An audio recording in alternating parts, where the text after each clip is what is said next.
जितने भी स्वच्छता कर्मी यहाँ उपस्थित हैं, इन सभी के कारण से हम स्वस्थ हैं और स्वच्छ हैं। तो मैंने इन सभी को ये ज़िम्मा दिया है कि आप तो अपना वोट डालेंगे ही, साथ ही जिन मोहल्लों में सफाई करते हैं, उनके जिन घरों में सफाई करते हैं, जिन घरों के पूरे कचरे को, साथ ही उनके गंदगी को हम साफ़ करते हैं, उन घरों को भी हम जागरूक करें कि वोट डालें।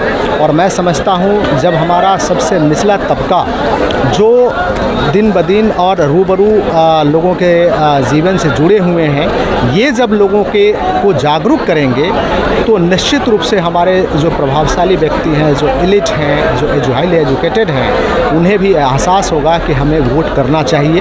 आप देख रहे होंगे कि लोगों में कितनी ऊर्जा भरी हुई है और लोगों ने संकल्प लिया है कि हम वोट करेंगे। और हमने इस बार अपने वोटिंग का लक्ष्य 85% रखा है।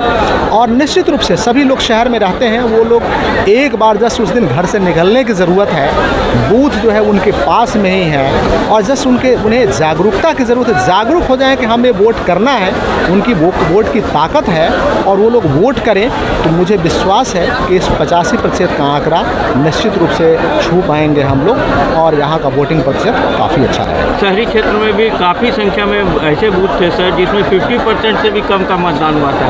इस बार आप लोगों आपने सभी लोगों से कहा है कि वो 85% या उससे ऊपर जो मतदान करेंगे उनको सम्मानित भी किया जाएगा, ऐसे 10 जगहों को सर। तो क्या उसमें क्या? बिल्कुल, ऐसे मैं सभी स्वच्छता कर्मियों को मैं सम्मानित करूंगा जिनके यहाँ का वोटिंग प्रतिशत जो मेरा टारगेट है वहाँ तक पहुँचता है, तो मैं उनको अलग से सम्मानित करूंगा। वहाँ जितने भी स्वच्छता कर्मी हमारे लगे हुए हैं सभी को, साथ ही उस वार्ड के उस वार्ड को भी मैं अलग से सम्मानित करूंगा। जब हमारा मॉडल कोड ऑफ कंडक्ट जब ओवर होगा तो हम उस वार्ड को भी अलग से सम्मानित करेंगे।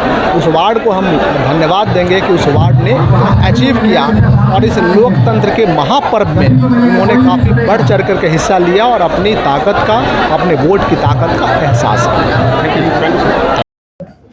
एक बड़ी सफलता भागलपुर पुलिस को जो मोबाइल छिनतई का जो ग्रुप है उस मामले में भी मिली है, और एक अपराधी की गिरफ्तारी इसाकचक थाना के द्वारा की गई है। उसका नाम लोकेश कुमार है, और उसके पास से 4 छीना हुआ मोबाइल जो ललमटिया, बरारी, इसाकचक थानों से छीना हुआ था वो बरामद हुआ है।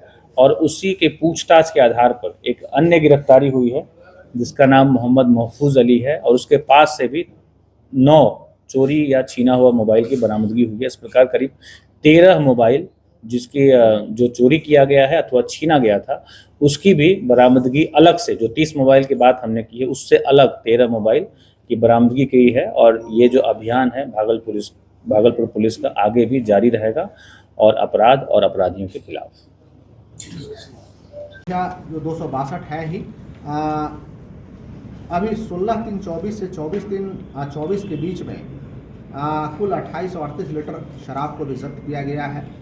और जो है आर्म्स एक्ट भी काफ़ी संख्या में हम लोगों ने जमा कराया। 532 आर्म्स को जमा कराया है और 37 को रद्द किया है, और 3 को हम लोगों ने जब्त भी किया है। बाउंड डाउन अक्टूबर से लेकर के अभी तक कुल 16,522 लोगों के विरुद्ध प्रस्ताव था, जिसमें कि 8,334 लोगों को बाउंड डाउन भी कराया गया है, और कई लोगों को जो वल्नरेबिलिटी पैदा कर सकते हैं बूथ पे हम लोगों ने चिन्हित किया है, उस पर कार्रवाई भी कर रहे हैं। सीसीए का प्रस्ताव भी मेरे पास काफ़ी संख्या में है, 100 से अधिक संख्या में है, जिसमें से मैक्सिमम में हम लोगों ने आदेश पारित कर दिया है, और जो लोग भी अपराधी हैं उनको जा करके संबंधित थाने में हाजिरी लगानी है। यदि वो संबंधित थाने में हाजिरी लगाने से चूकते हैं तो सीधा उनको गिरफ्तार करके फिर वो डिस्ट्रिक्ट मजिस्ट्रेट के कोर्ट में थाना का प्रभारी का दायित्व होगा कि उसको प्रोड्यूस करें, फिर हम जेल भेजना होगा, जेल भेजेंगे, या जिस तरीके से भी फर्दर कार्रवाई करनी होगी फर्दर भी हम लोग कार्रवाई उसमें करेंगे। और जो नाका है लगाया गया है वो इंटर स्टेट नाका 27 है, और इंट्रा स्टेट जो नाका है मतलब स्टेट में ही हम लोग 9 जगह पे लगा रहे हैं। और इस तरीके से हम लोग सभी, मैं मेरी टीम, एसपी साहब, एसएसपी साहब, एसपी साहब एवं उनकी पूरी टीम, और साथ ही हमारे समस्त अधिकारीगण एकजुट होकर के काफ़ी बेहतरीन तरीके से कार्य कर रहे हैं।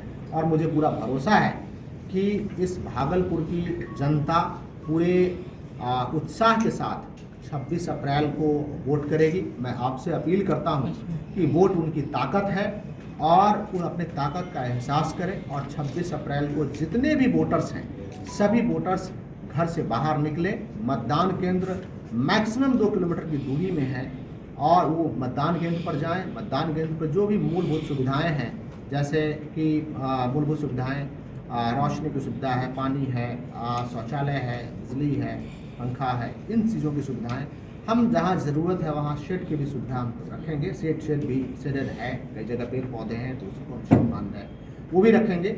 उनको मूलभूत सुविधाएं हैं, लेकिन इस लोकतंत्र के महापर्व में वो घर से बाहर निकल करके सभी लोग वोट करें। यही आप सभी लोगों सभी वोटर से मेरी गुजारिश है, मेरी विनती है।